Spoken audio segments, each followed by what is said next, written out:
Have you ever wondered how life has been possible in desert areas for centuries? An arid place with suffocating heat, extreme temperatures, and scarce resources?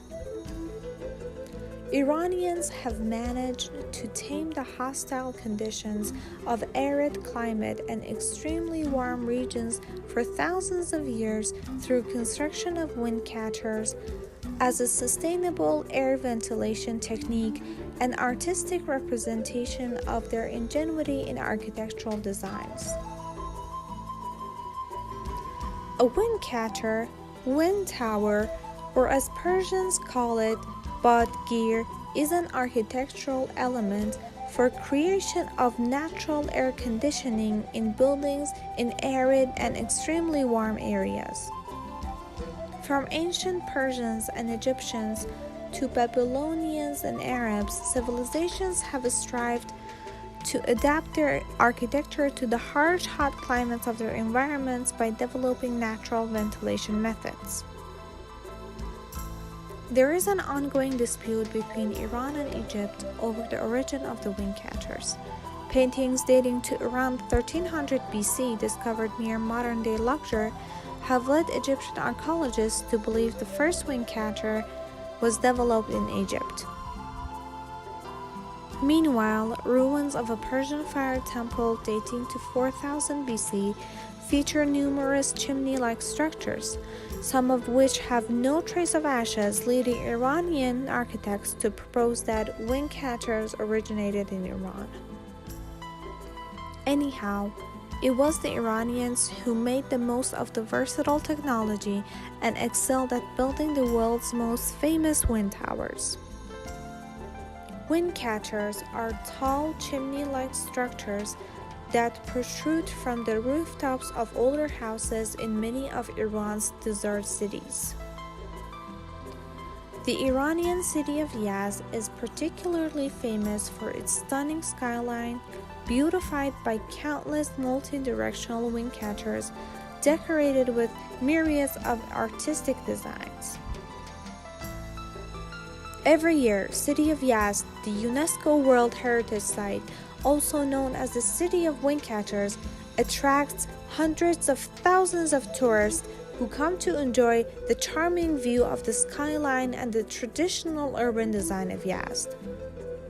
Most of the windcatchers in the residential buildings of Yazd are rectangular in shape with inlets on each of the four sides to catch wind blowing from multiple directions.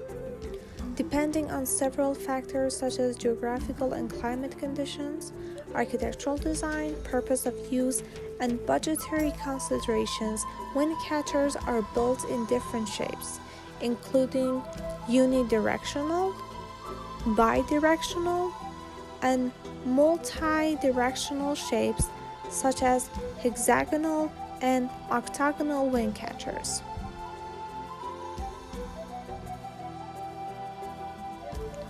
In their simplest form, windcatchers serving as temperature regulators harness the cool breezes and redirect them downwards either into the home or into underground storage rooms to refrigerate perishable foods.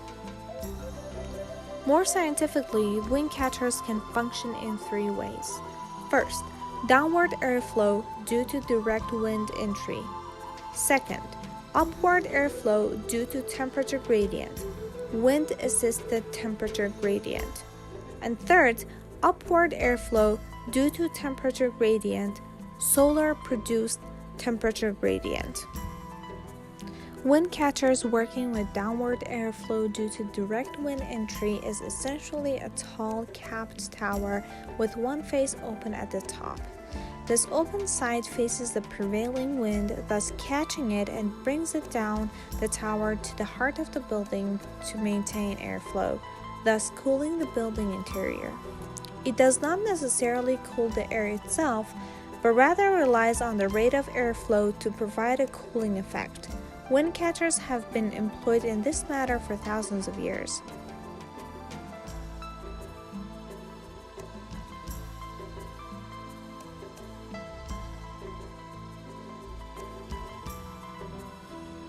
Windcatchers are also used in combination with a canot, an underground water canal, or water pools known as hose located under the windcatcher. In this method, the open side of the tower faces away from the direction of the prevailing wind. By keeping this tower open, the air is drawn upwards. The hot air is brought down into the canot tunnel and is cooled by coming into contact with the cool earth and cold water running through the canot. The cooled air is drawn up through the windcatcher. On the whole, the cool air flows through the building, decreasing the structure's overall temperature. The technique is particularly used in the design of public water reservoirs or ob-and bars, where several wind towers chill down the interior section of the structure even to near freezing temperature.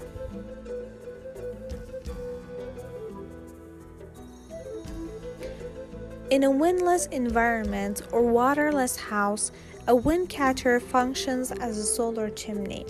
It creates a pressure gradient which allows hot air, which is less dense, to travel upwards and escape out the top.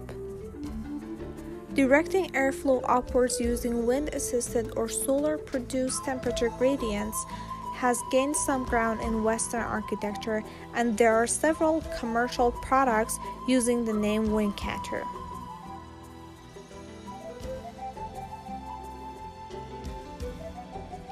The direction of the windcatcher depends on the speed and quality of the wind in the environment. In desert areas where the wind is mainly hot and dusty, the open side of the tower is directed northward to prevent the flow of dust into the building and allow the cooler northern breeze to enter the structure. Apart from the practical purposes of windcatchers, the structures are also used as decorative architectural elements which even represent the social status of the owner of the building.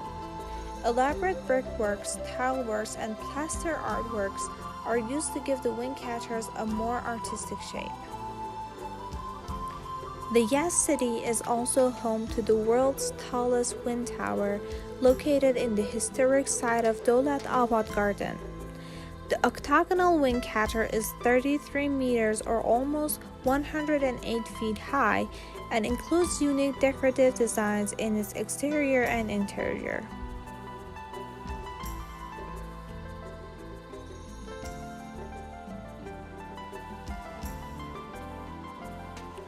The windcatcher technology has also recently been used in Western architecture, including in the Visitor Center at Zion National Park, Utah, the Kensington Oval Cricket Ground in Barbados, and the Saint Etienne Metropole Zenith.